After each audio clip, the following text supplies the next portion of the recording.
ते इहो थॉट आयो कि असांखे कुझु म्यूज़िक जा सेशंस करणु खपनि। ही लाहौती नालो हुन चूज़ कयो आहे। तो ये चीज़ सिंध के कल्चर में है, आपको कहीं नहीं मिलेगी।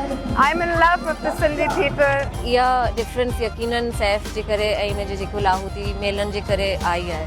त ही मिलणु तमामु ज़रूरी आहे। I feel the energy. मुझे बहुत अच्छा लगा। असांखे लाहौती स्टेज ॾिनी ऐं उन स्टेज जे करे ऑलरेडी 3 खां 4 शो बुक न आहिनि। इम्पोर्टेंट फेस्टिवल सिंध जो अॼुकल्ह ठही वियो आहे ऐं काफ़ी उन जो पॉजिटिव आउटकम आहे मुआशरे लाइ। जो आज का शो था ये one of the best shows. नओं टैलेंट आहे, मुंहिंजे ख़्याल में सैफ सभिनी खे मौक़ा ॾींदो रहे थो वक़्तन। शुरू थियो तॾहिं भले म्यूज़िक जे बारे में हुजे, पर हाणे उहो सिर्फ़ु म्यूज़िक जे बारे में न आहे। अरे यार मैं बड़ा पता है लाहौती की ऑडियंस से हमेशा इंस्पायर होता हूँ, इस दफ़ा ज़्यादा हुआ। लाहौती का इम्पैक्ट सिर्फ सिंधी सोसाइटी पे नहीं बल्कि पूरा नेशनल लेवल पे और इंटरनेशनल लेवल पे है। What I'm doing is not just music, it's relationship with Sindhi culture. Apart from that, black, white, Caucasian, whatever, we are one. Our music is one. Pakistani music, I think it's very nice.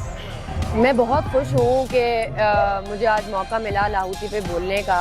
असांजा ख़त्म कोन थिया हूँ, असांजी आवाज़ ईंदी रहंदी।